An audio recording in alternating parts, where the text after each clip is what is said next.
and how it affects energy. I'm just going to kick off and moderate, and I'm going to turn over to my colleague Daniel Castro to make more substantive remarks. Before I do that, though, just want to mention, should be a thing on your chair. If you don't have it, there's some on the side. It's a really busy week for us. We have 4 events this week, and anybody who is able to come to all 4 events, you will get an ITIF mug on Friday. So to do that, though, you got to have your hand stamped so we know that you're not thinking it. I'm serious about that, though. I'm not kidding. We'll give you a mug. Anyway, so it's really this is a critical issue, particularly now as we have a Democratic administration and a stronger Democratic Congress. Energy policy and greenhouse gas policy is critical to what they do.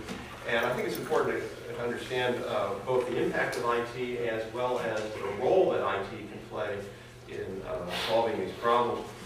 We released a report earlier this fall in October. This is just a short executive summary called Digital Quality of Life, Understanding the Personal and Social Benefits of the Information Technology Revolution. And in that report, we looked at a wide variety of areas: healthcare, impact of IT on healthcare, on people with disabilities, on first responders, on education. But we also extensively looked at the impact of IT on energy.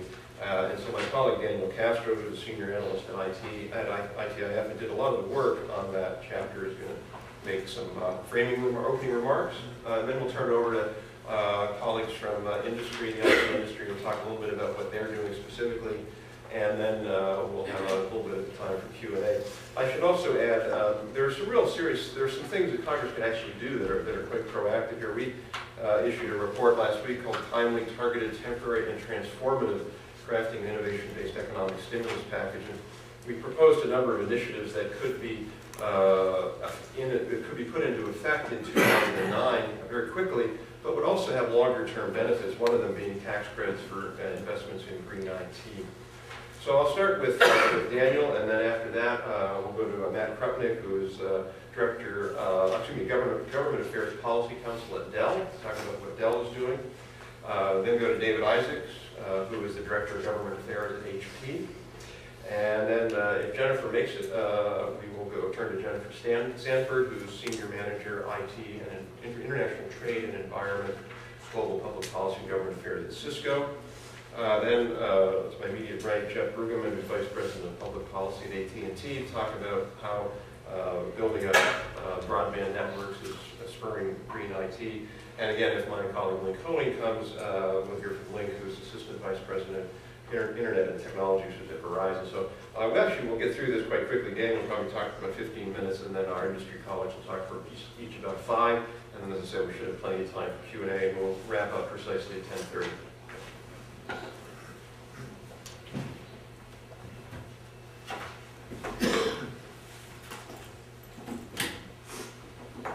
Thanks, Rob. As Rob said, the goal of this report, Digital Quality of Life, is really to explore the different ways that IT is having a positive impact in areas such as education, transportation, healthcare, and even energy. So I'm just going to be talking about energy right here. When most people think about IT, you think about IT using electricity. The idea that IT is an energy-saving device or technology isn't really apparent to many people. So really the goal of this chapter was to lay out the different ways that IT is having an impact with energy. So to start off, I want to go through some of the 3 big categories that we talked about in the report.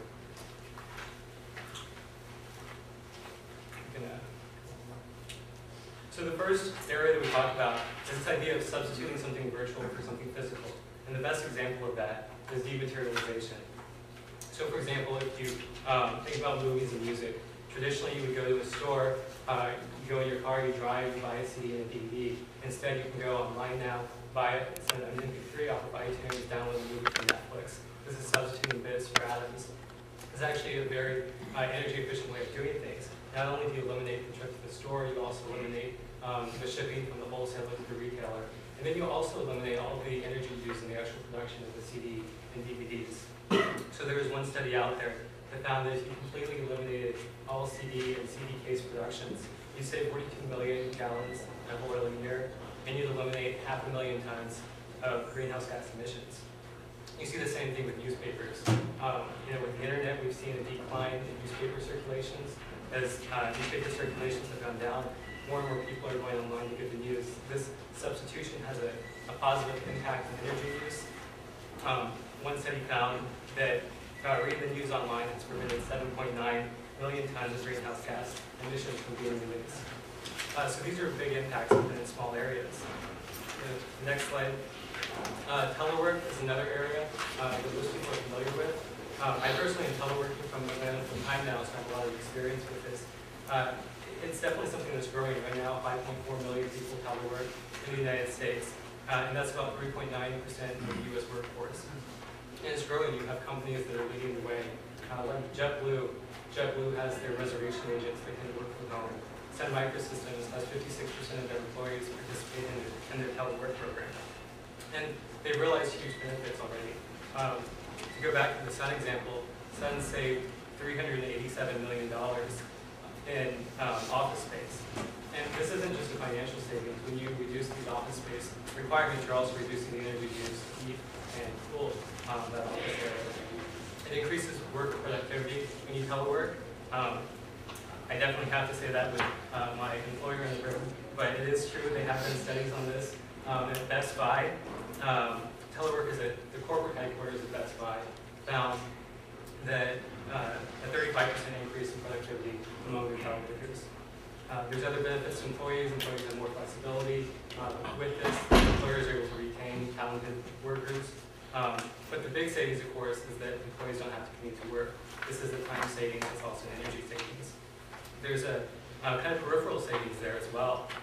In addition to the 840 million gallons of gasoline saved every year from teleworkers that don't have to drive into the office, that also means there's fewer commuters on the road during peak times, so there's less congestion.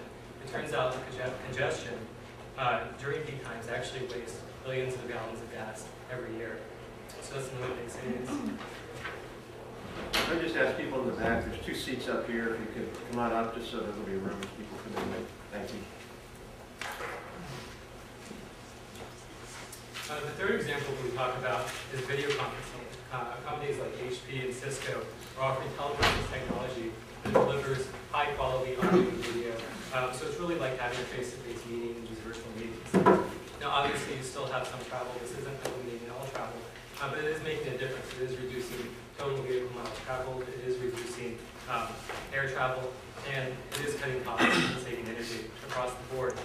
One study found that Europeans substituted video conferencing for only 20% of business travel. The European Union can reduce carbon dioxide emissions by 22 million tons annually. So that's a huge impact. The second category that we talk about in the report is this idea of IT enabling energy efficient processes. So an example of this is IT making it more efficient to transport goods and people. You have airlines that use IT to better schedule flights. They're able to use IT to sell tickets online and ensure that all flights are at capacity, thereby ensuring that they're operating at maximum efficiency. In freight, you see the same thing. You have companies like UPS, which use software to optimize their truck delivery routes. It turns out that at any given time, about 20% of the trucks on the road are just moving around air. They're completely empty. So you've had companies like GetLoaded.com, which have created an online marketplace. So when these trucks are returning from a delivery and they have empty space, they can actually pick up goods and services on the fly. And this is all enabled, of course, by onboard computers, cell phones, and wireless internet connections. We see a similar thing with personal travel. GPS enables you to get from point A to point B very quickly. You're not wasting gas when you're lost. Also, you have more intelligent vehicles. You can have pressure monitoring systems in your car to ensure that your tires are properly inflated. Most of you probably remember from the 2008 election that this is a big part of our energy policy. But it is critical to having good gas mileage. You also have vehicles that can actually display fuel efficiency gauges. And this is a good feedback mechanism for drivers. It turns out drivers will actually modify their driving behavior if they see that rapid acceleration hurts their fuel economy.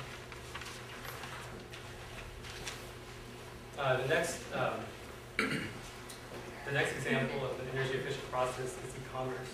A lot of e-commerce business replaces traditional brick and mortar retail stores with centralized warehousing. And centralized warehousing is a very efficient way of doing it. It turns out this makes a huge difference in energy efficiency.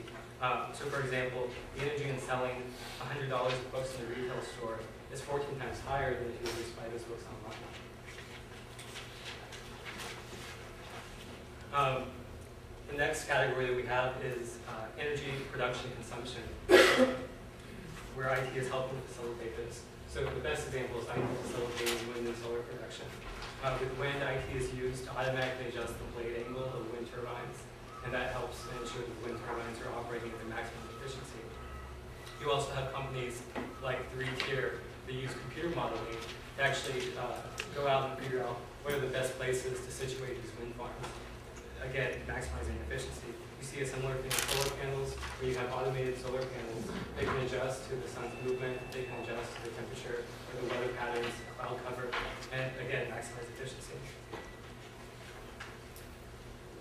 The big thing that I think most people think about with IT and energy production is, of course, the smart grid. Dealing with peak demand is a major challenge for electrical utilities. Peak demand is actually growing faster than overall electrical demand. And the real challenge with this is to satisfy peak demand, the electrical utilities have to bring on additional generators. These generators are usually operating much less efficiently than their big generators. So this costs more for the environment, it costs more for the companies, and ultimately costs more for the consumers. Much of this is really an information problem. Most of the utilities out there don't have a good idea of where the energy is being used and who's using it at any given moment. At the same time, consumers don't know that they're in a peak demand period, so they don't know that maybe they shouldn't be running their clothes dryer in the afternoon. The smart grid is part of the solution. The smart grid uses a two-way communication system, sensors, and advanced computing to really create a robust, intelligent, connected network. And there's big benefits. The benefit that most people think about is smart metering. So this is the idea of bringing prices to devices. You can have a smart refrigerator or a smart air conditioning unit that actually adjusts to the utility's pricing scheme. So the consumer can choose to cut back usage during peak periods. Turns out this is a very good way of saving energy and saving consumers money because they can operate their appliances just at off-peak hours. The other benefits of smart grids, of course, are that you enable grid visualization. This is the idea of actually giving the utilities more situational awareness of what's going on the grid. Right now, if you lose your power, for example, the utility is probably not going to know that in most parts of the country unless you actually call the utility and say, I've lost my power. This is the kind of awareness that we need. It turns out that with more information, they're able to generate energy more efficiently, gauge demand more efficiently, and not overproduce energy. The other benefit is, of course, that you can have distributed generation. This is when the wind and solar power comes into play. With the smart grid, you're more able to easily integrate these sources of energy into the grid. And green buildings are another example here. Buildings account for 36% of energy consumption in the United States overall, and 30% of greenhouse gas emissions. One study found that using IT to design, manage, and automate buildings will actually reduce emissions in North America by 50%. And this can be anything from remote sensors to adjust the temperatures or turn off the lights when nobody is in the room, or any monitor water use, anything like that. You also have architects that use energy simulators to actually figure out what's the best way to design a building, different materials and different design decisions, and choose the most efficient one. I wonder if folks in the back, if you could just kind of scoot over in front of the food table just so that there's room for people to come in. Thank you. So we know that IT... Mike, come up here. Sorry. Right. Mike, you're on the table. Oh, okay. You know that? No, did not. We know that IT creates energy savings. That IT also clearly uses energy. But there are a lot of trends right now to making IT more efficient. And partly this is due to cost, because some studies have found that for every dollar spent on hardware, 50 cents is spent on cooling and power.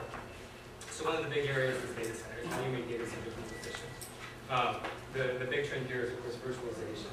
This is taking 10 servers and putting them on one server and having 10 virtual servers running there. So far, at least 1.2 million servers have been virtualized worldwide, saving 8.4 billion kilowatt hours of electricity annually.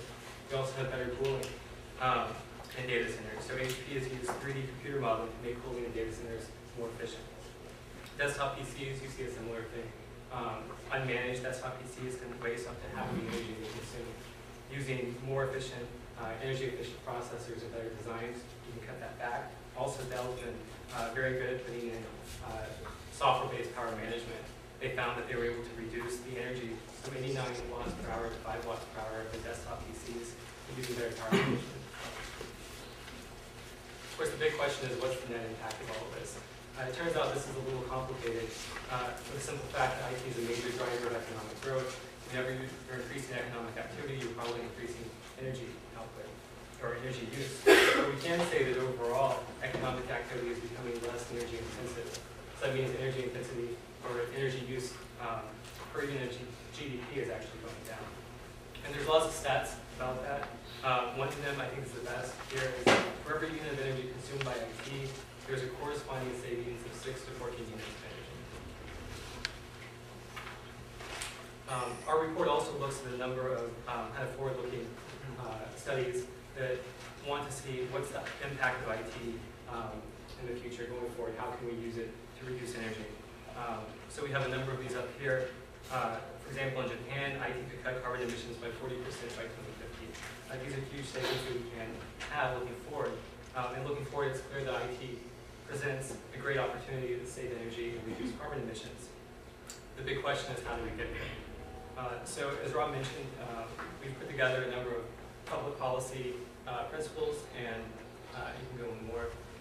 And we also have this other report about innovation-based economic stimulus package. In the visual quality of life report, for each chapter, we didn't actually lay out specific recommendations in the chapter. Instead, what we did is we laid out 10 public policy principles that we think should generally guide how policymakers look at these issues relating to IT. So I want to highlight 3 of them I think apply very specifically here. The first one is look to digital progress as a key driver of quality of life. And this simply means that solving many of the social issues that we face will require an IT component. And we need to find an explosion opportunity. A simple example here at the practical level is we should continue to fund research in this area. A number of the studies cited in the report are supported by federal dollars. And so we know this and we can move forward with a lot of this because of this research. And the second principle that we have is ensure widespread digital infrastructure. Obviously, many things such as telework and video conferencing rely on having a high-speed, robust broadband network. We've made a number of recommendations in the past on how to get there. And clearly, to support this kind of energy-efficient use of IT, we do need to continue in that direction. The third example that we have here is lead by example. Government should take the lead on a number of these issues. For example, green buildings, government agencies should be on the cutting edge of green building technology. And we do see that in some parts of government, but not everywhere. Another area is to make sure green procurement standards are actually having the intended effect and that they are doing what they should be doing. There's lots of oversight in government on the cost and the functionality of these large IT systems.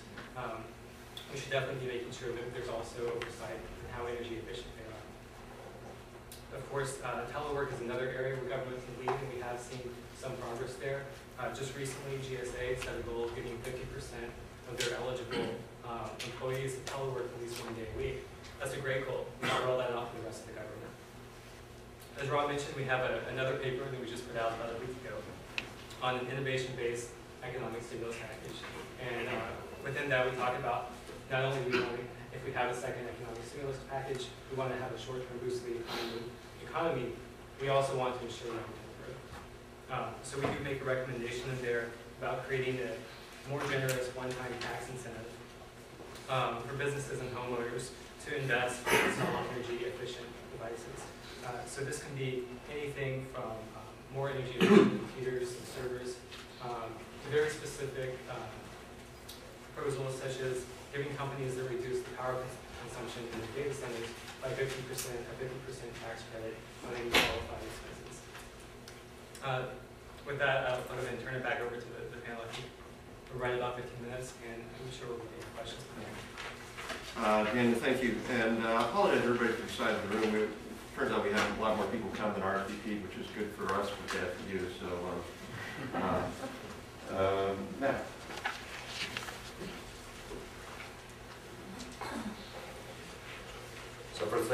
having me. My name is Matt Kupnick. I'm from Dell. At Dell, we recognize that there are two sides to the story of IT's potential impact on energy and climate issues.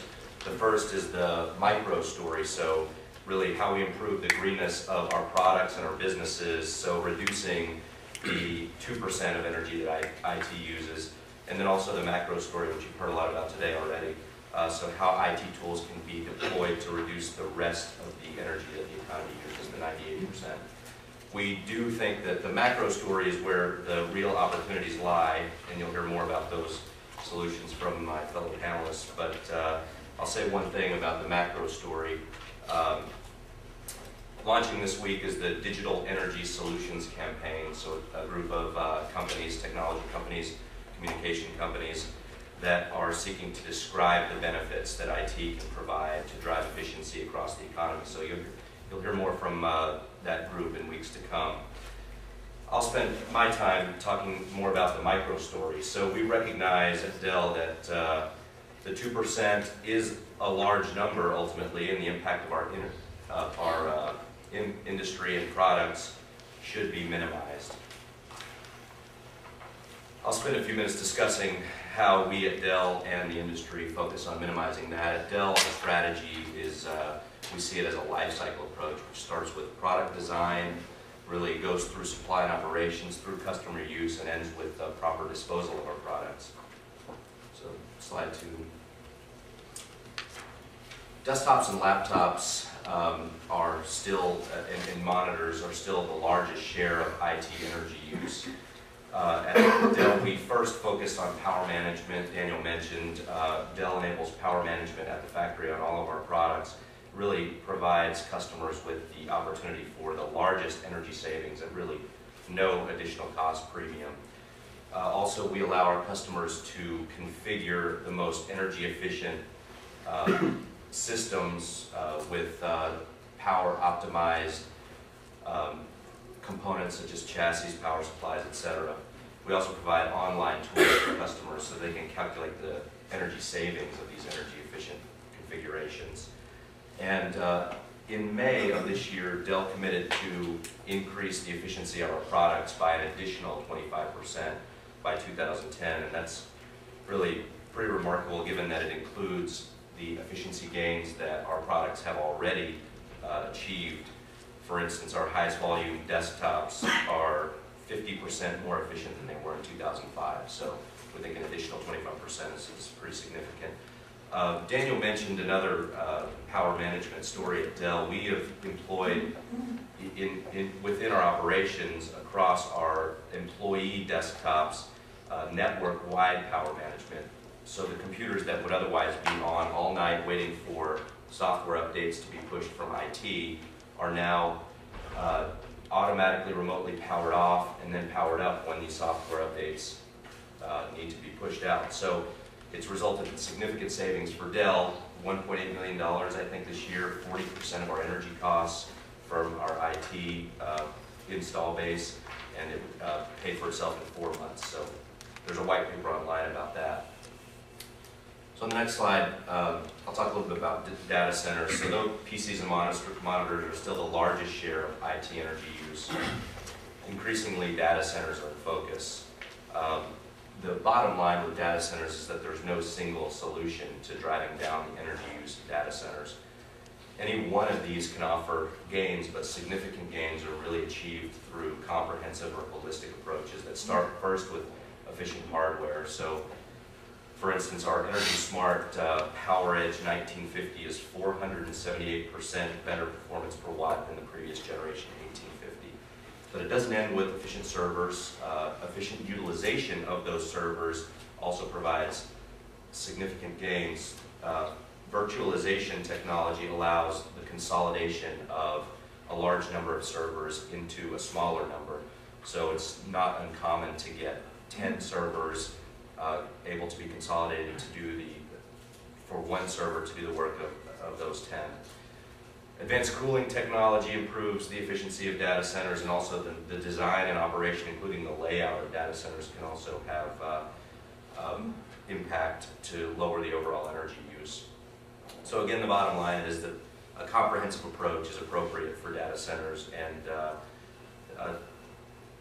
you can even allow growth of the performance requirements and the computing capacity of a data center while reducing the energy use. The illustration on the slide, you probably can't see it very well, but it's a data center thermal assessment that Dell did with the large public school system that provided 300% more computing capacity for this data center while reducing the energy use by 23%. So these comprehensive approaches can really provide some savings.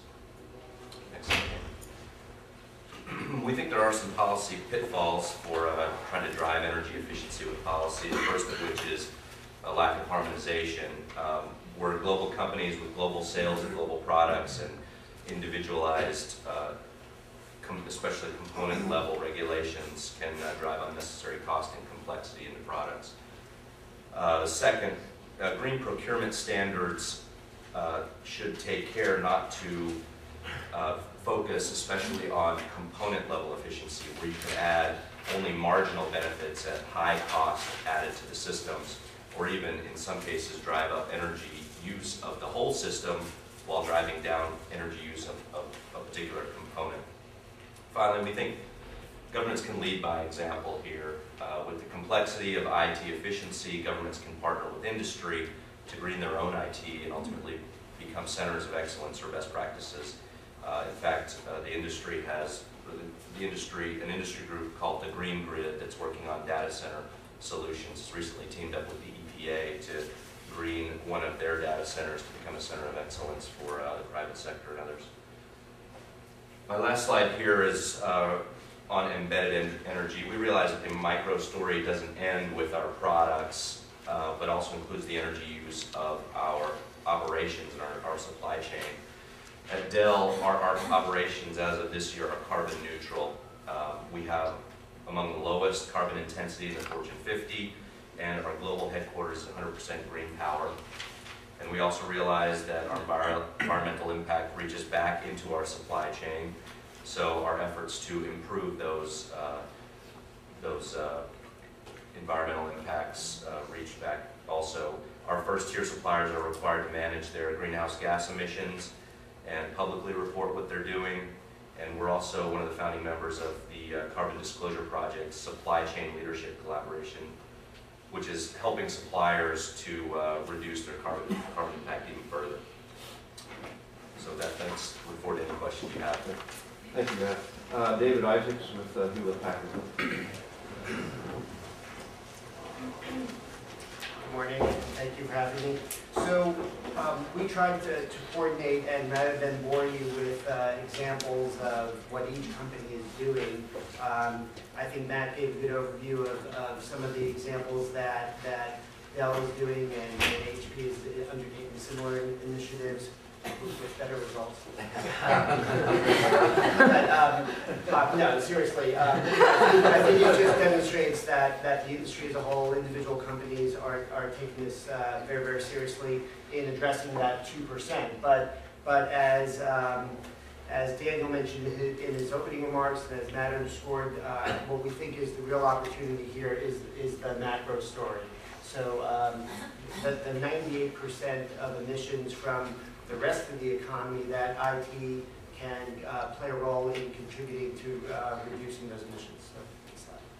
So don't take my word for it. There's recently been a number of major reports issued in addition to the ITIF study that try to quantify this issue and calculate the potential savings that ICT can drive.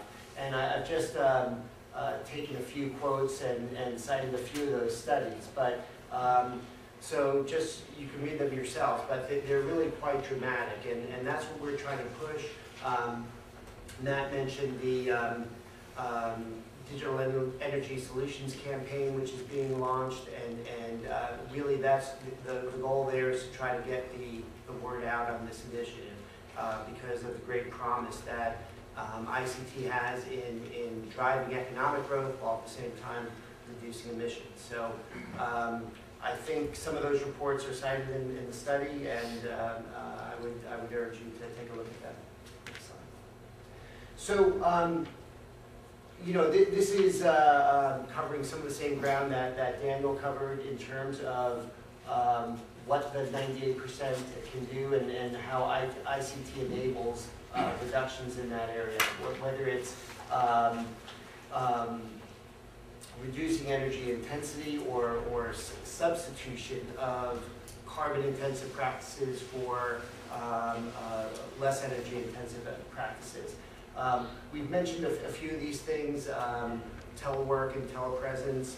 HP has what we call a Halo Studio, which is a very high-end video conferencing capability that really does provide the feeling of being in the same room and allow, this is not your father's video conferencing. This allows you to actually communicate and get work done. But even driving that further throughout the economy, it's smart networks, it's smart motors, smart buildings that allow us to maintain and grow our economy while at the same time reducing emissions. So, this is just another way of depicting that same point.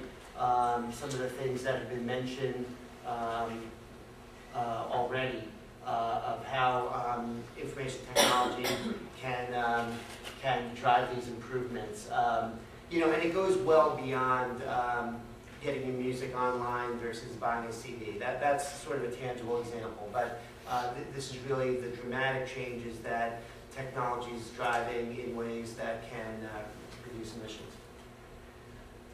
So a group of us have been talking about this for some time, and we've been trying to come up with more compelling policy options that all of you on the Hill can help promote and drive into law. I'm not convinced we've collectively hit the nail on the head yet, but with your help, the Hill staff in the room, maybe we can have an ongoing dialogue on this point. But some of the things that we've thought about are listed here. And in other words, we don't want just to sit back and say, let the private sector, let individuals use technology and hope that the emissions reductions that have been identified in these reports will come to bearing, will result. We think that policy should drive these results and make sure that we can maybe even reduce emissions more than what's called in those reports. So we think that there's a variety of whether it's tax incentives or procurement practices. Rob underscored the need for broadband deployment, all those things that are listed here and many others, and we look forward to talking with you about what other policy options might be warranted here. So that's it for me, and I think Jen is going to talk about some of the ways technology is being used by customers. And she's handing her presentation over. Thank you, David. Gosh, I am so sorry for being late. Have a new baby at home, and we're still just trying to get the routine going, so my deep apologies. And I'd just like to, thank you. I'd just like to acknowledge some of my other industry colleagues in the room, Steve Harper with Intel, Cynthia Johnson with TI, and Paul Brownell with Dell. This industry, as you all know, is really an ecosystem, and it takes our companies all innovating and working together to make all of these technologies come together and result in the energy savings that we're talking about today. And there have been a lot of advances, particularly in ASIC design, so I'd certainly like to acknowledge those chip companies that are in the room. There we are. Cisco, as you may know, is a company that makes products that power the internet. So we're the boxes and devices in your back room, in your so-called wiring closet in the back room, that help to integrate computer networks so that all of these disparate networks can talk together and work together. And our role really is to converge all of these networks onto what we call a single IP platform, which is IP is Internet Protocol. The other companies have also indicated that they look at their role in green IT holistically, as does Cisco. So we look and talk about green IT not just with respect to our operations, which we take that very seriously in terms of driving down our own energy intensity, but also with respect to the power that our products use. The internet wasn't really built with energy efficiency in mind. It was built for functionality and speed. And so we need to go back and look at the software, look at the hardware design, and rework some of these products to make them more efficient, which we're doing. And where we see the big opportunity, as others have talked about, is on the solutions side. How can our products be leveraged by other sectors, not just by ourselves, but by other sectors to improve their green profile? And so our vision, from the Cisco standpoint, is to make every connection a green connection. What do we mean by this? It means that there are all these networks out there, right? Your wireless, your cell phone, then you have your wireless in your office, then you have your hardwire connection in your office. How can we get all of these networks to talk together and work together so that we can monitor, manage, and reduce energy use? And we've done this in other ways with the network, where we've embedded intelligence into the network so that as data passes through the network, intelligence, meaning software, is built around how that data passes through the network. And it can intelligently route that data, or it can also ping other devices that are on the network to find out, am I being used? Is this the most important time for this device to be on? And the network itself can actually manage those products that are connected to the network. And it's, I can go into a little more detail. These products are still in discussion phase, and as I say, this is a vision. But we think that this will be a helpful vision to reduce electricity used in offices, to try and manage some of the appliances in the home, to even, to some extent, manage traffic in cities. And I'll give you examples of how we're doing this today through pilots that Cisco is involved in. So, as I said, the network, we really see it as the green backbone to all of these devices and networks that are brought together through a single IP architecture. If you click once again, we believe that there's a difference between a network being always available versus being always on. These networks don't necessarily always need to be on full power 100% of the time, but they do need to be available to the public. So, public safety networks, or buildings, or various other things can be turned phased in and out, turned on and off. And again, that intelligence can be built into the network itself, and actually those parameters can be set by the network administrator. So an example of where this is happening today, we've partnered with 3 initial cities, Amsterdam, Seoul, and San Francisco. And we've worked with their city managers to identify the areas where they would like to tackle their largest greenhouse gas emissions hotspots. And I'll just give you an example. In San Francisco, we worked with the mayor's office and others to create a so-called green bus. And this bus is wirelessly enabled. And what it does is it sends out information over a wireless network about the location of the bus, so that people who can sign up for this service through the public website can find out if a bus is near them and when it's going to arrive at the next stop, and if public transportation is a viable option for them. And then once they're on the bus, there's wireless available so they can get some work done or you know, use the phone or do whatever they want to do.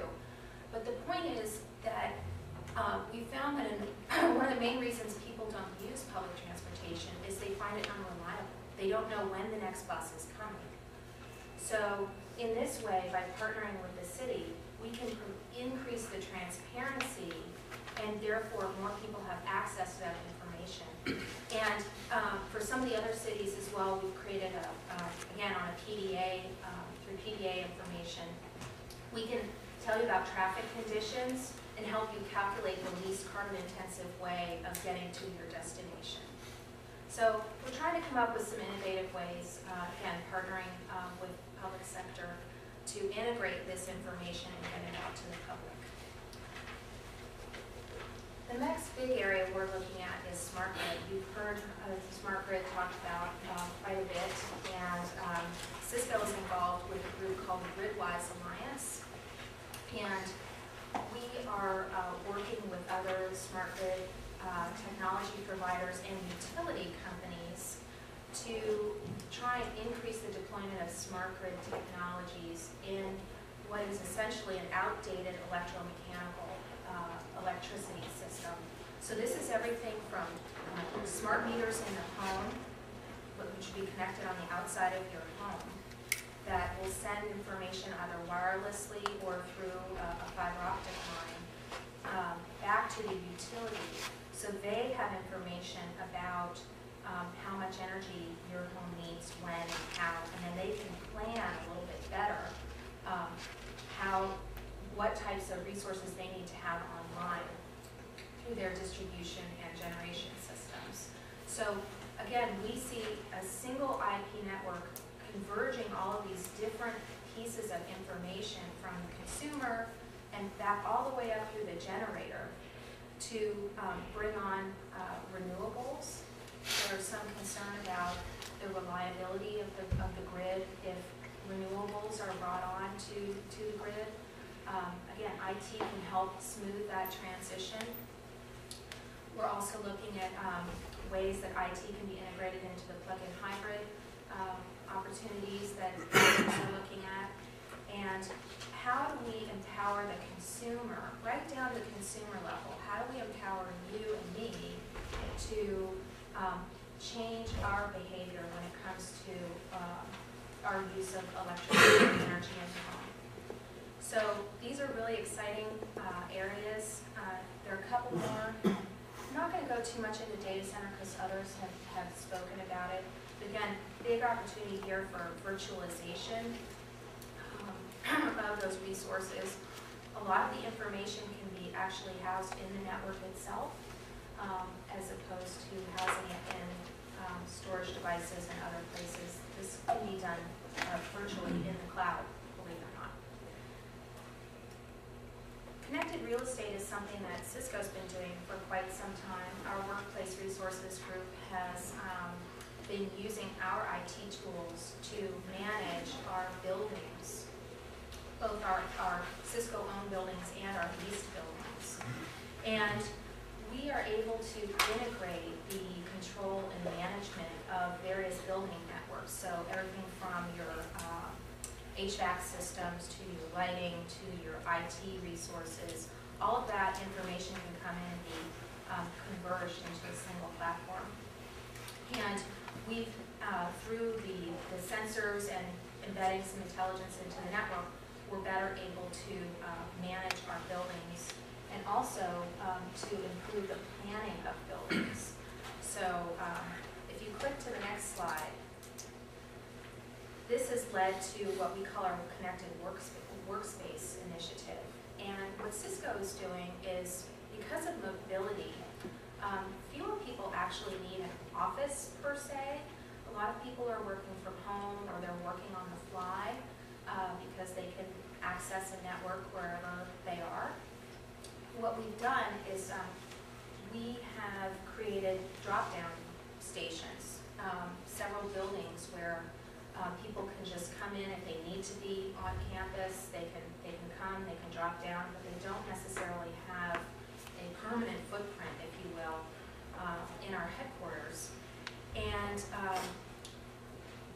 what we've used is the IT to make this easier for people to do.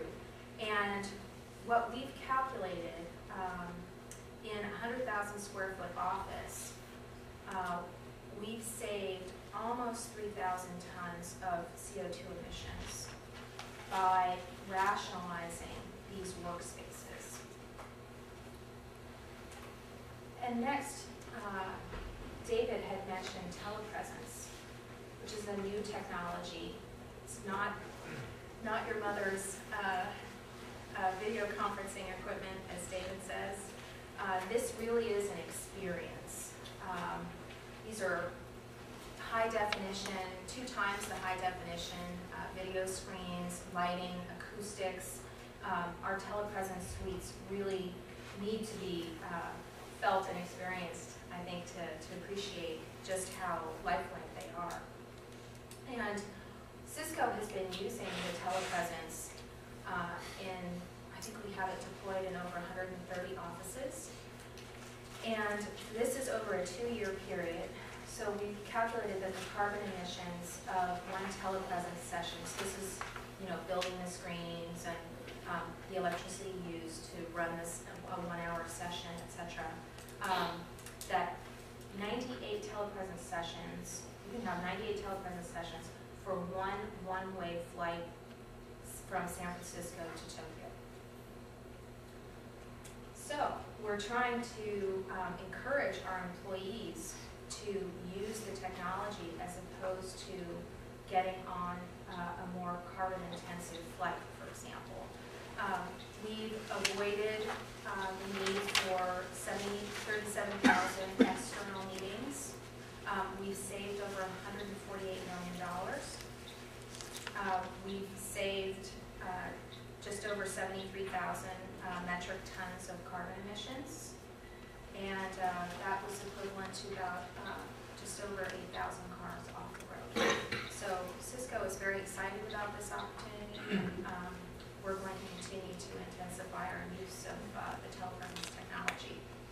And finally, I just wanted to show you a dashboard that we created with SAS software company. This dashboard runs on a Microsoft Access database, which is synchronized over the network. It has over 100 users now. These are Cisco users.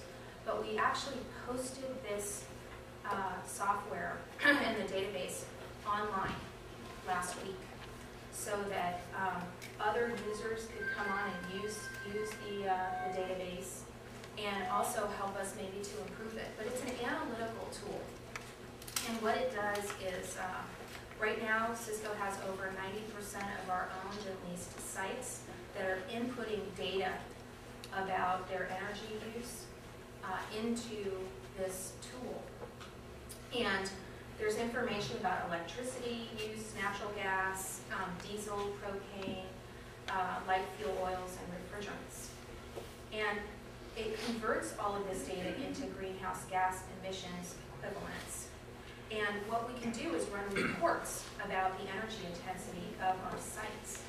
And what you can manage. So by using these types of tools, again, we increase the transparency of what it is we are doing so that we can actually manage and reduce the energy that we're using. So you can slice and dice the data, energy intensity per square foot, greenhouse gas intensity per square foot, by city, by country.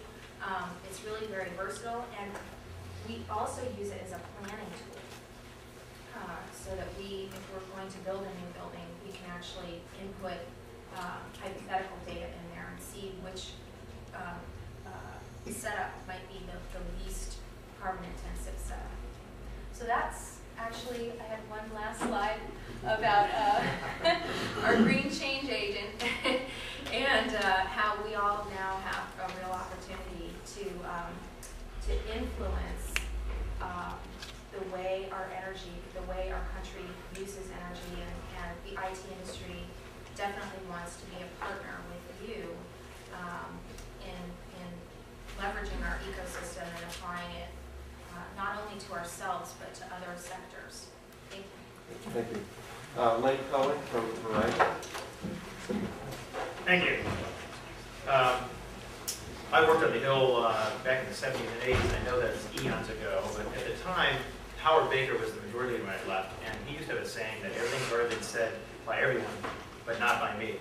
So I'm not going to try to repeat everything people have said. We are members of a number of the coalitions that were mentioned, and I think some of the studies, like the Jesse study, which came out recently, the Global Environmental Strategies Initiative, which includes a lot of the companies here at this table, has some great data on what the technologies can do, IT and broadband, to help save energy and reduce global greenhouse gases. But what I want to focus on a little bit more is the network itself. Not only what we're doing with the network, but also the potential for change that the network can actually introduce. Because I think the biggest challenge with a lot of these technologies, there's a great article that was in Electronic Business about 2 weeks ago called 7 Technologies That Never Made It. And if you read that, one of them is the video phone, which I saw in 1964 at the World's Fair. And at the time, everybody was, my dad was really blown away by it. He said, this is amazing that you can actually see Grandma and Grandpa, because we lived in, and that at the time in Illinois, and they lived out in Iowa.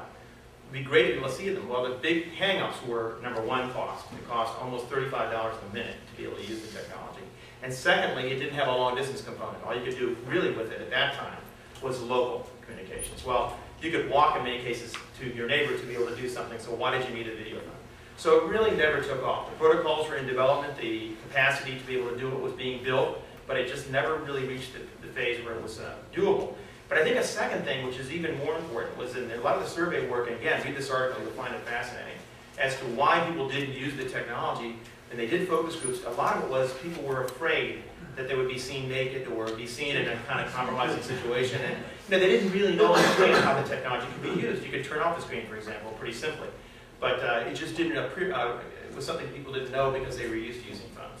So a big part of this is what's going to change and what kinds of cultural influences and changes in the workplace are going to make these kind of technologies more practical. Well, I think a part of it's already happening. We don't really realize, I don't think, in some cases, how far we've actually come. In 2000, for example, we had about 4 million broadband connections in the United States. That's homes that are connected to broadband. And the speeds were very slow. Most of it was DSL or cable modem. In those days, we're talking 2 or 3 megs at most. So the speeds were very slow. Today, we have more than 60 million homes connected. And the speeds are on average going up to 6 to 8 megs in many cases and even higher. So we've not only got more deployment, more houses, pretty much a mass market for broadband, but we've also got it in more places, and we've got more capacity than we ever had before. In our case, we're deploying fiber now to the home, so we have about 12 million homes that actually can get up to 50 megs, which is essentially 40 to 50 times DSL's average speed. We also had 20 meg and 20 meg connection in both directions. So the Telepresence technology that was mentioned here, which relies on high capacity in both directions, is easy to use even in a home environment today if you have that kind of connection. So we're to the point now where capacity is increasingly available to do things on the network that were not possible before. I think that's probably a second point, though, is uptake and adaptation. In other words, people not only are connecting to it and using it, but now they're more familiar with it and more comfortable with it. So you're seeing more changes in how people use the technology because they're familiar with how to use it and they rely on it more. One good example is an article in the New York Times a couple of weeks ago called The Emergence of the Final Arrival of the Paperless Office. I remember reading articles, and all of us did, I'm sure, back in 2003, 2002, as this technology emerged, the paperless office is going to happen. What the article points out is that we now are to the point where kids, especially, but young people, and even people in their 30s and 40s now, are familiar with, comfortable with, and willing to use the technology and not as reliant on paper. So you're actually seeing paper sales actually flattening and going down. Now there's, interestingly enough, premium paper sales. In other words, paper used for printing up pictures is actually going up because people are taking the digital pictures and getting them to family and friends. But the standard paper is actually not going up. So we're beginning to see people now relying on the technology in ways that was never possible before. And I think that's part of the new generations coming on that are more familiar with it. So I think the promise is really there to use these technologies because we get the capacity, we have more deployment, more people using the technology, and I think now the familiarity with and reliance on it is much more than it's ever been. And those are key factors in what we're talking about. The studies always point out that there's great savings potential and there's great potential to reduce greenhouse gases. But I think we're all, when we hear this, a little bit skeptical because we're still thinking, yeah, but we've had these technologies for a while and it doesn't seem like it's made that much difference. But it really has. If you look at some of the studies, they already show that some of this has already happened. But they also also, as I said, some of these trends are actually, to me, very comforting. There's a couple of areas I did want to focus on in terms of policy that we think are important going forward, too, to look at in terms of what Congress and policymakers can be focusing on. One is that, as you know, in the United States, we're a very carbon-intensive energy-using country. So about 85% of our energy use is carbon-based. So anything we do in the energy area to reduce the use of energy that we use is primarily going to reduce greenhouse gases because it is carbon-based. So some of the things that were mentioned here, like not having as many plane flights, for example, doing a lot more teleconferencing, e-commerce more intensively than we've done before, will help. But I think a second thing that will help a lot, too, is to focus on, as we do develop energy policy and environmental policy, and it looks like there's a potential for things like cap and trade maybe to be discussed seriously next year, that we look at incorporating some of these technologies in as part of the solutions to helping businesses adapt their strategies going forward so that they can, in fact, satisfy the caps if there are, in fact, cap and trade adopted, or energy efficiency requirements in a way that actually makes sense, that helps them do their jobs better, doesn't necessarily cause them to have to sacrifice a lot in terms of cost, but also helps them to adapt their own workforces more effectively. So that's one area I think we ought to be looking at going forward. And a second, it's already been mentioned, but I just want to reemphasize that there are a lot of things that we don't do very well today that we could do a lot better by moving to what I would call Web 3.0 applications. For example, in the healthcare area, even though we've been pushing hard for health IT legislation to essentially electronify the record systems we have with healthcare systems in the United States, we are still only about 10% there. In other words, about 90% of the records in the healthcare area are still paper. Now, some of electronifying these records and making them electronic more and using electronic systems instead of just using paper is going to result in better healthcare. But it's also probably going to reduce energy usage as well, because you're not going to have as many people visiting back and forth using paper up when they're doing making medical records and so forth. So that's going to help with efficiency as well. So looking at that area too, health is one area, so the energy area is the second one, and I think the third one, which we're very, very interested in, is seeing if we can do a lot more with teleconferencing and telework, those kinds of things. And some of that's already been mentioned, so I won't emphasize that. I would just close by saying we got three things I think that are, to me, encouraging with respect to broadband and IT and how they can help with energy efficiency. One is ease of connectivity is increased dramatically, so now you have, essentially, most people can access wirelessly the internet wherever they are. Second, you've got devices that are much more capable than ever before, and not just desktop computers, but also the devices that people walk around with every day and connect to the internet wirelessly. Everything from the iPhone to the new phones that are now being developed by Google and others. All these different kinds of devices do help give people more capability as they're moving around. And third is the capacity of the networks themselves are increasing in both directions. And I stress the upstream connection too, because we've had downstream fairly fast for quite a while, but now we have upstream increasing. So you got two-way connectivity with this higher capacity. So I would just close with those as kind of observations. I do believe that a lot of the cultural changes we're seeing, how people use the technology, how reliant they are on it, and how comfortable they are with it, are making strides already in helping us adapt.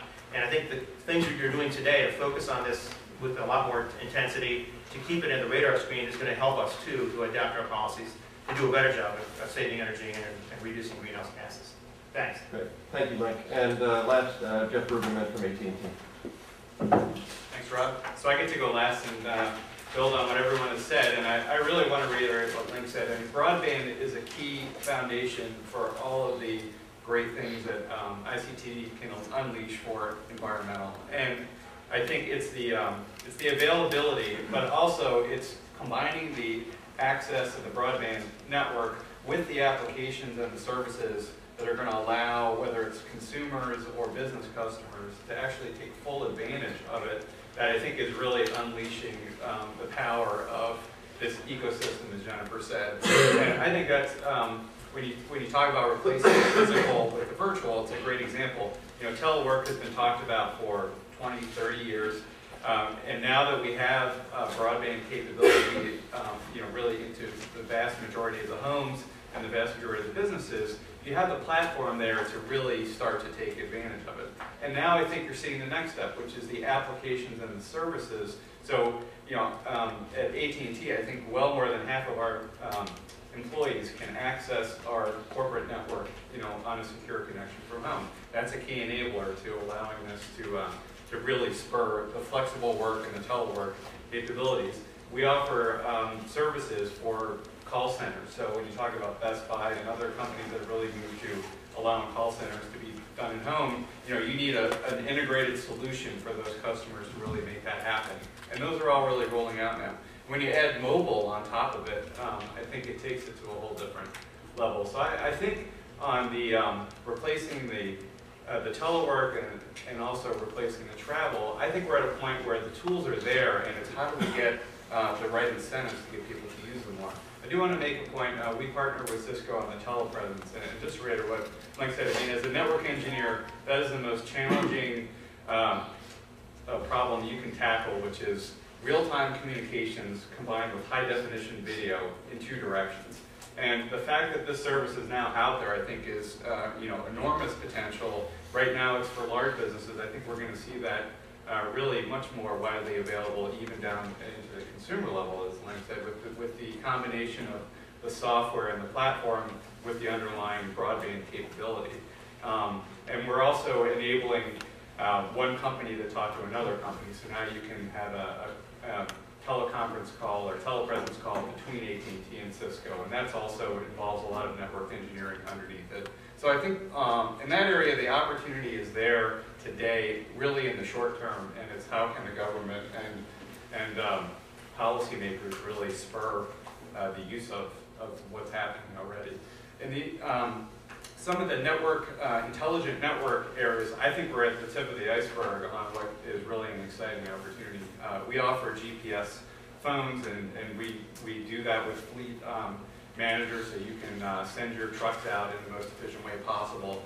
Now we're starting to really get into sensors, whether it's RFID, things like that, that can really be put out into the network and allow you to track the movement of things as well as people, and then you really get to start to see some efficiencies. We're also offering a new advanced metering infrastructure, so using our wireless network overlaid on the electrical meters, we can actually allow that two-way exchange of information that will allow the tracking of electrical usage and allow down to the consumer level, ultimately, consumers to make better decisions about how to use their electrical power. So again, I think there's a lot of opportunity on adding intelligence into the networks, working with IT, but also as the network providers to really increase efficiencies in ways that we haven't seen yet. And then there's been a lot of talk about data centers and virtualization, and I guess the only thing I would add there is I think it's just to take it beyond maybe some of what we're all doing to make data centers work efficiently. I think there's also an opportunity to work with business more generally to improve their efficiencies.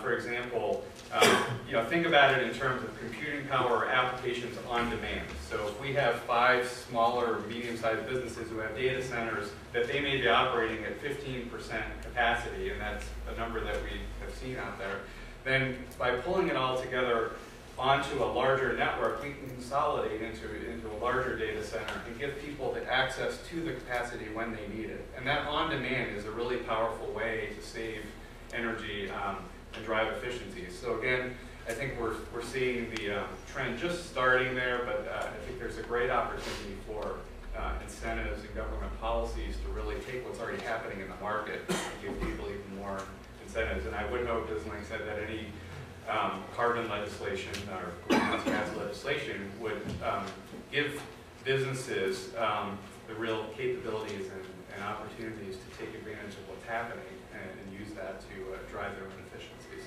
So again, thanks ITIF for having us. I think this is a great event. Good. Thank you, everybody. I appreciate the focused remarks. We've got about 20 minutes left for questions. If you have questions, you can just first of all identify yourself. And yes. I have a quick one for Morgan Reed with ACT for Daniel and Rob. An interesting thing, and I'll take it away from the network for just 1 second, that's happened. Small technology companies in Silicon Valley have developed shingles that produce energy, electric, basically on top of the houses. However, you don't see very many of them out there. In part because the building trades aren't interested in pushing them. There's long existing support lines, And additionally, the tax credit for somebody who installs one, the base installation cost is about $15,000. Your tax rebate's $2,000. Is there something we need to do to maybe, and then Daniel, your paper, do we need to up the amount of tax incentive to the individual? Or should we also start looking at tax incentives to companies, the building and trades, to Cisco, for saying if you sell a green product, there's a tax incentive for the company itself to push a green product. And maybe that helps break the small technology and push it out through the bigger people. Is that something you guys thought about? Is it something you think we should be thinking about on Capitol Hill? Well, in the economic stimulus paper, we do say for the short term, what the first economic stimulus package did is it extended existing tax credits for energy efficient devices. So I would probably include that. At least as one would go with that in the short term. So that would get you closer to have making the ROI more appealing to homeowners and others. I have heard that one problem with if you just focus on tax incentives is that then you have companies just chasing the tax incentives instead of trying to make it more lower cost to produce. So you do have to balance the two issues. Rob, just one idea there. I'm not an expert in that area, obviously, but I did build houses for a number of years in my early career. And one of the challenges, especially if you stick build a house, in other words, it's custom built, is that things like what the energy uses in the house and so forth are things you really can't estimate too well. And it strikes me that one thing that might be an interesting idea is, just like you have today with refrigerators and devices like that actually have an energy rating on them. It might be interesting, it's not heavy regulation, but to say that the houses will have energy ratings on them too. People might actually start thinking about that as a factor. It won't be the major factor, but it could be one. Certainly we're seeing that in broadband to some extent. People are now beginning to make some decisions, at least in some cases, that's a factor about whether they're going to locate in a certain place or not because broadband's available or not. So, it's begun to happen there because they understand the technology.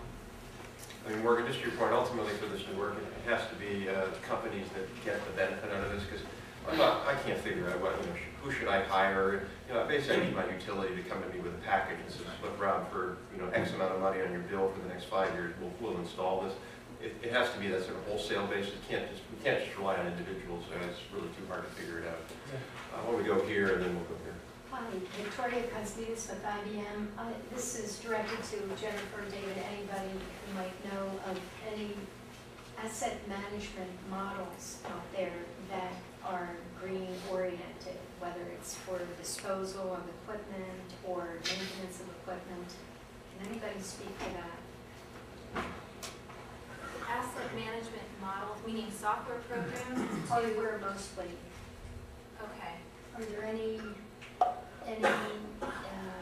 models out there that are not just trashing all the CRTs, the excess CRTs or the excess servers? Oh, absolutely, yeah. And I think the industry actually, and David, maybe you want to take this, but I was going to punt it to Rick.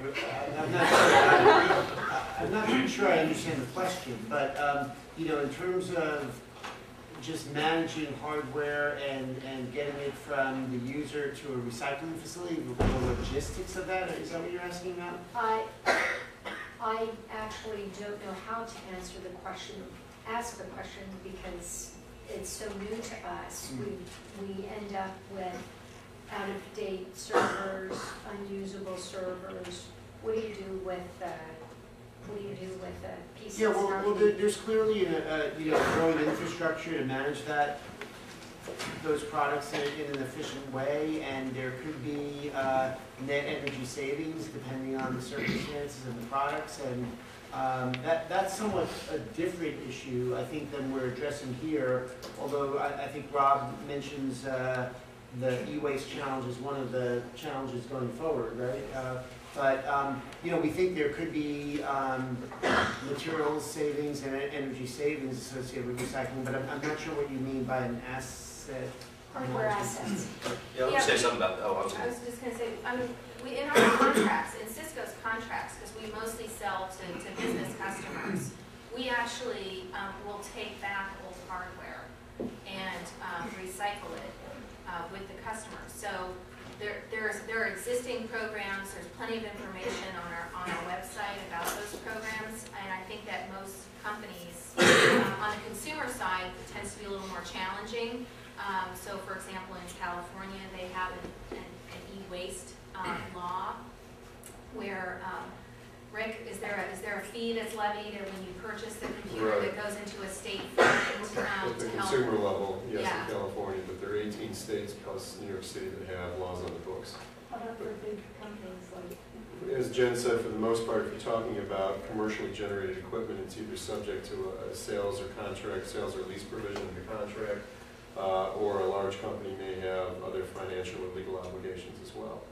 We can catch up. Rick, you want to just identify yourself so people know who? Sir? You want to just identify Oh, yourself? sorry, Rick Goss with ITI. I was just going to add that we actually think that recycling is one of the best opportunities to save energy and address climate challenges. Clearly, when you either reuse equipment or recycle the materials in the equipment, you're saving the ultimate creation from raw materials. So there are some specific energy benefits to that. Dell has asset recovery services that we've had in place for decades with our business customers. We also have services that we provide to individuals, including mailback of any Dell product, partnerships with Goodwill and Staples for take back of any Dell product for free, and we also have reuse programs and donation programs that we provide to consumers. And we've been very active at both the state and federal level at looking at e-waste policies and driving what we think is proper behavior in ways that still preserve innovation, flexibility, and ultimately efficiency in those programs. Thank you. Joel Yudkin, High Road Strategies. I was just wondering, you sort of vaguely alluded, I guess the panel as a whole, to industrial, to non-ICT, 98% of energy is non-IT. And I was just wondering about any initiatives, work that's been done, studies that have been done, in looking at how ICT apply to other industrial processes, other industries where, industry is going to be accounting for about 25 to 28% of energy use and emissions. And I was wondering what's going on in that area that you're all involved in with other sectors, especially energy and things like that. The studies one of the studies I mentioned, the Jesse study, actually does look at not just IT, it looks at all industry segments and what kinds of things can be done to reduce energy use. Which one is it? The Jesse study, global energy e-sustainability. Just about 30 companies are members, Cisco and other companies. It's a very good study. They're doing a domestic version of it too. I think the one that was released right now is a global one, but there's a domestic one that's being released tomorrow. Yeah. That's worth taking a look at, because it does look at all. It's interesting too, there's some things that are relatively simple. Again, I don't think we've actually been, in some cases, thinking is we think too complexly about some of these technologies. And the good examples, there have been trials recently, speaking of GPS, of using cell phones and tracking the GPS signal so you can see when there's congestion occurring on an interstate highway. And then actually having text messages go to people as they're driving down the road, hey, you know what, there's congestion coming up, you got to get off and go to another route. Talk about savings. I mean, the amount we waste in gasoline alone just by sitting in the United States is huge. So simple things like that can be done. Now, there's some concerns about privacy that have to be worked out, although this is aggregated data, so it's not like you know exactly which person's where. It's just basically dots on a map. But those are some of the kinds of things we could do we're not doing today. I recently gave a speech in Detroit on IT and I had an IT and manufacturing conference, and it sort of blew my mind. They had a Dell computer that they were using to basically have this guy insert things in cars. You remember Lord of the Rings, when Gollum was dressed up and everything? They had this guy, and they had this Dell computer, and it was just a regular computer, and it was powerful enough to model this thing. Bottom line is that basically be able to model part construction in the auto industry and not have to make part after part after part, basically do it all virtual and then make sure that everything fits together, has these enormous energy savings. And I would assume that's true in any discrete part industry where you basically are moving now a Dell computer can do what a supercomputer did 20 years ago to be able to move there. So what's the question? Yes, sir. Yes, a couple of people. Identify yourself, please. Rick Nuno with the FCC. And a couple of people mentioned a lack of harmonization in ICT components and possible need for standards development. And I was wondering if anybody could elaborate on that and maybe give some examples of some components that need standardization. I think I was the one that mentioned it. I was actually referring to harmonization of the standards themselves, and I guess, a caveat that standards shouldn't at times focus too much on particular components, and the warning there is if you, for instance, focus on the efficiency of the power supply, some of the things that could otherwise be integrated in the power supply may then just be moved into other parts of the system. So you're potentially not affecting the efficiency of the whole system while you're still driving down just a component level. And when I discuss harmonization, really what I mean is when we're designing to standards like Energy Star and looking at things like both power supply efficiency, but also particular efficiency of modes like idle mode, active mode, etc. If those are in certain relevant ways different than what Europe does or what Australia does, then we're in a dilemma that we can't be designing products to fit each particular region. We actually have to design to the lowest common denominator. Sorry, I just wanted to add to that. I'm Paul Brown, I'm with Dell as well. Speaking of standards, one thing that the industry's done is created something called the Green Grid Consortium, which is looking at standards development for data centers.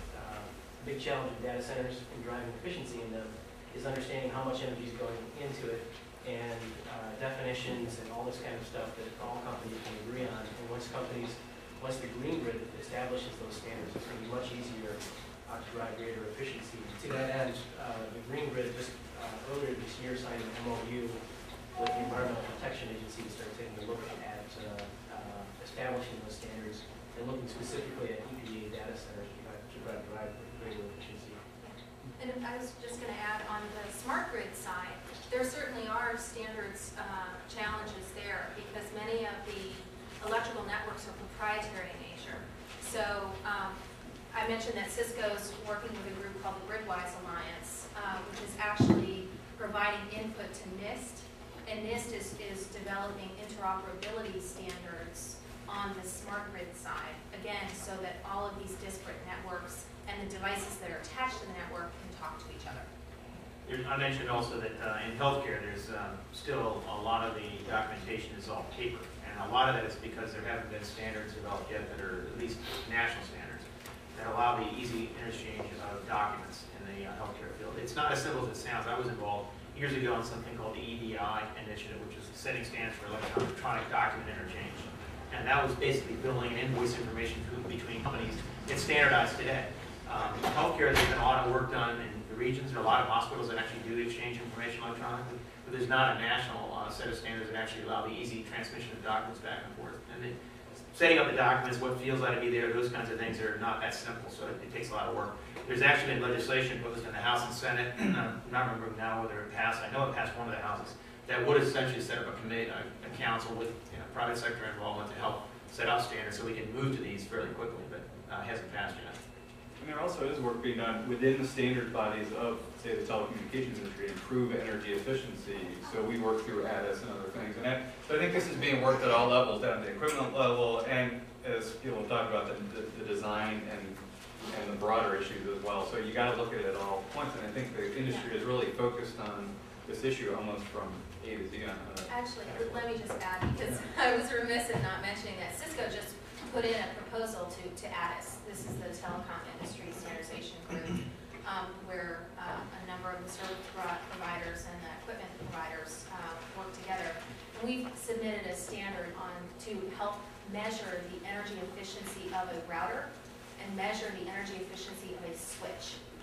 And believe it or not, nobody's standardized the way that we actually calculate what energy efficiency is of a router or a switch. So ADAS is currently debating a proposal from us. I think Juniper also submitted a proposal. This is being discussed in the ITU as well. So industry's stepping forward, and we're working with our colleagues to come up with one way to calculate what is energy efficiency. And we have time for one more question. Jim Blaker, and I'd like to solicit any observations you might have on an idea that's being surfaced by a guy named Bill Owens. Owens was the vice chairman of the Joint Chiefs in the mid-90s. He left and became the president of SAIC and then the CEO of Nortel. He's over in China trying to buy Taiwan. And but the significance of it is he may end up as the Secretary of Defense, dark horse. His idea is to try to make the military green. Now, if you ask how do you make the military green to somebody in uniform, they'll say paint. But the problem is that the color. And green is the Army and kind of the Marines. It's not Navy blue or Air Force blue. So that's what it breaks down. So he has been thinking a lot about the emergence of what are called mega bases. It's a 10-year development. Closest example is down in Norfolk. If you go down there, you'll find all sorts of military people in all sorts of different uniforms. In the next couple of years, the community that exists in form anyway down there will be about 250,000 people. If you count everybody who's really working, civilian, military, kinds of things that they're doing. So he sees this mega base, that is one, there's others that are growing, as a test base. It's like a community, except you don't have to put up with boards of commissioners. It's kind of hierarchical, the military. Most of the people in the military very often do what they're told to do. And here you have this community that is emerging, covers all sorts of things, heavy industrial, ship refitting to a lot of IT, testing, joint forces command is there. Could you use this mega base as a test facility to actually find out how you do some of the things that have been you've been discussing here, in the context of not just engineering solutions, not just picking from the cornucopia that you've laid out here, but how do you integrate that into communities? He sees the mega base as a microcosm of larger entities. Jen, do you want to respond? Well, I haven't heard of this, but it certainly makes sense. And I think it is interesting that you have everything from industrial applications to residential to IT testing. So presumably you have databases and things on site. And it sounds like an interesting idea. I see no... Just to make a broader point, I think the government, as a major consumer of ICT, has a huge opportunity to really drive, I think, improvements and greater use in this area. You know, they have a lot of people, they have a lot of transportation needs, like the military, and they have a lot of property. So, and the EPA report on the data centers, I think that, you know, to their credit, that was one of the recommendations was have the government be a leader in itself in its own data centers. I think that principle probably broadly would say whether you're managing a fleet or managing you know, a base or your people, you know, the government can do a lot, as the military traditionally has done, to drive the enhancements in technology by using the cutting edge solutions and pushing them out and getting some critical mass for them. Very quick, Sean, question. 10 seconds to follow up with that. University campuses are another example of communities that are very diverse, from residential to high-tech, you know, nuclear facilities and so on, that are now looking at the same basic issue of how do you integrate and make them become greener. Well, again, I'll have to give a quick commercial for the rest of our week. Tomorrow we're releasing this ITIF report called the State New Economy Index, which we do with the Hoffman Foundation. It's entrepreneurship week. I know you're celebrating this week. But if you can spare other celebrations, tomorrow at 9 in our shop. And we actually have a new indicator in there this year on how green state economies are. I think it's quite interesting. And then on Thursday, talking about all the telematics work here, we're doing an event with one of the leading Dutch officials. Netherlands is undergoing a radical transformation of their road pricing system, moving away from fixed fees to a satellite-based pricing system. Most amazing thing any country's doing. So you'll be paying by the mile in the Netherlands by 2014. It really has amazing implications for energy and transportation. And then Friday, debate on broadband competition, and sort of how do we spur broadband and how competitive is that marketplace. So again, if you show up for all 4 this week, you win a ITIF mug, and I know that's going to draw attendance. So please join me in thanking one little panel and also